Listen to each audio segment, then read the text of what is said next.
News super one, सत्याचा बुलंद आवाज। अशाच ताज्या महत्त्वपूर्ण घडामोडी बघण्यासाठी सबस्क्राइब करा न्यूज सुपर वन। मागील महिन्यात तरुण व्यावसायिक आकाश दुबया यांची निर्गुण हत्या करण्यात आली होती। या हत्येच्या निषेधार्थ 4 दिवस श्रीरामपूर मध्ये बंद पाळण्यात आला।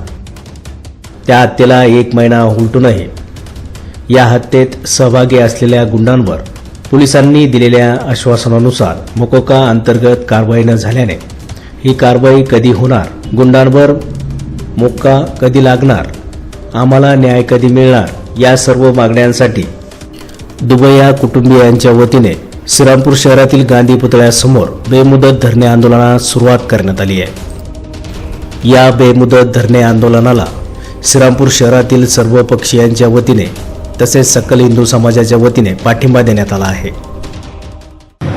आज 15 ऑगस्ट भारत स्वतंत्र झाला, पण खऱ्या अर्थाने आज सुद्धा श्रीरामपूर नागरिकांना स्वातंत्र्य मिळाले नाहीये। माझ्या मुलाची गेल्या महिन्यात हत्या झाली। हत्येहून आज त्याला 1 महिना उलटलेला आहे। आणि ज्यावेळेस आम्ही हत्या झाल्यानंतर पोलीस स्टेशन या ठिकाणी गेलेलो होतो, त्यावेळेस पोलीस प्रशासनाने आम्हाला लेखी आश्वासन दिलं होतं की या मागं जे काही गुंड आहे, जे काही गुंडाच्या टोळ्या आहेत, या सर्वांना आम्ही अटक करून यांच्यावर मोक्या अंतर्गत कारवाई करणार आहोत। त्यांनी आम्हाला हा शब्द दिला होता।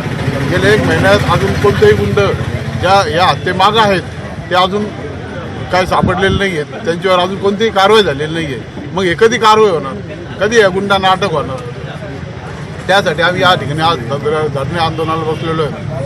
या सर्व गुंडांना धरून यांच्यावर कारवाई करून यांना मोक्या अंतर्गत यांच्यावर कारवाई झाली पाहिजे, ही आमची प्रमुख मागणी आहे।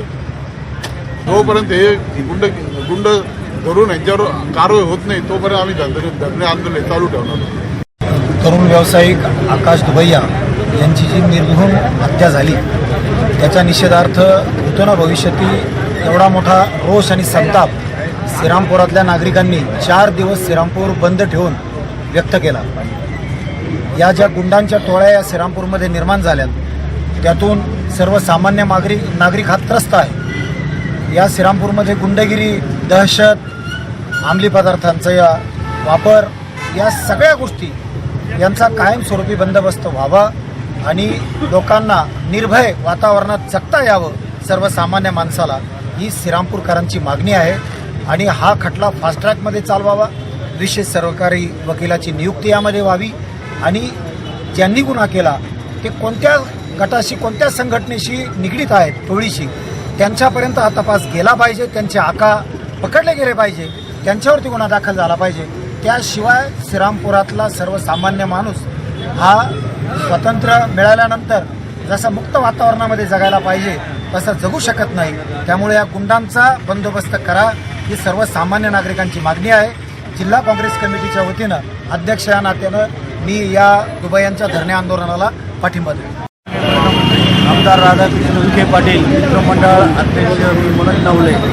या घटनेला आज महिन्याच्या वरती झालेला आहे आणि याचा रिपोर्ट होणं गरजेचं आहे। आमचे पालकमंत्री महोदय विखे साहेबांनी देखील यामध्ये फार मोठी यंत्रणा लावलेली आहे आणि त्या पद्धतीने काम चालू आहे। परंतु जे खरे गुन्हेगार आहे त्यांच्यावर कडक कठोर शासन होणं गरजेचं आहे। या दुबया कुटुंबियांचं ज्या दुःखामध्ये जे आज आहे त्यांची जी मेन मूळ मागणी आहे त्या गुन्हेगारांना मोका लावणं गरजेचं आहे आणि त्यांना न्याय मिळणं हे गरजेचं आहे, अशी माझी मागणी आहे। श्रीरामपूरमध्ये 1 महिन्यापूर्वी धर्माने हिंदू असलेल्या आकाश दुबयाची हिंदू गुंडाकडून हत्या झालेली आहे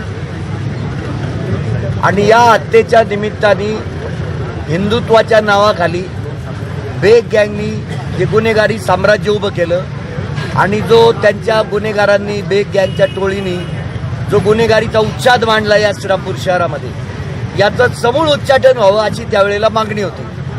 आणि या बेग गँगला आम्ही मोका लावू म्हणून SP साहेबांनी लेखी दिलेलं होतं। या 1 महिन्यामध्ये या ठिकाणी या सगळ्या गोष्टी श्रीरामपूर शहरात त्यांचे गुंड राजरोज फिरतायत, लोकांना दम देत आहेत, गुन्हे घडतातच आहे आणि म्हणून या बेग गँगच्या गुन्हेगारीचं समूळ उच्चाटन व्हावं या ठिकाणी दुबया कुटुंब धरण्याला बसलेलं आहे. या धरण्यांना आमचा जाहीर पाठिंबा आहे. त्यांनी जे काय आश्वासन दिलं मोर्चाच्या वेळेला, मोर्चाच्या दरम्यान, त्यावेळेला त्यांनी जी काही मुदत दिलेली होती ती मुदत जवळपास आता संपलेली आहे.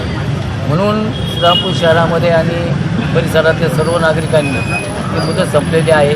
संबंधित आरोपी कोण आहे, काय आहे, पोलिसांना सर्व माहिती आहे.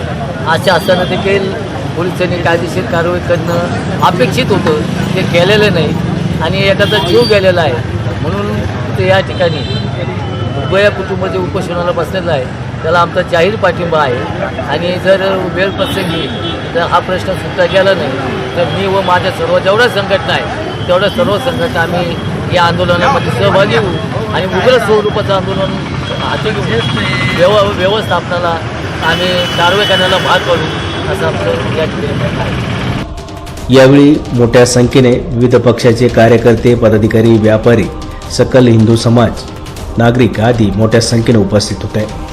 न्यूज सुपरमनसाठी दीपक कदम, श्रीरामपूर.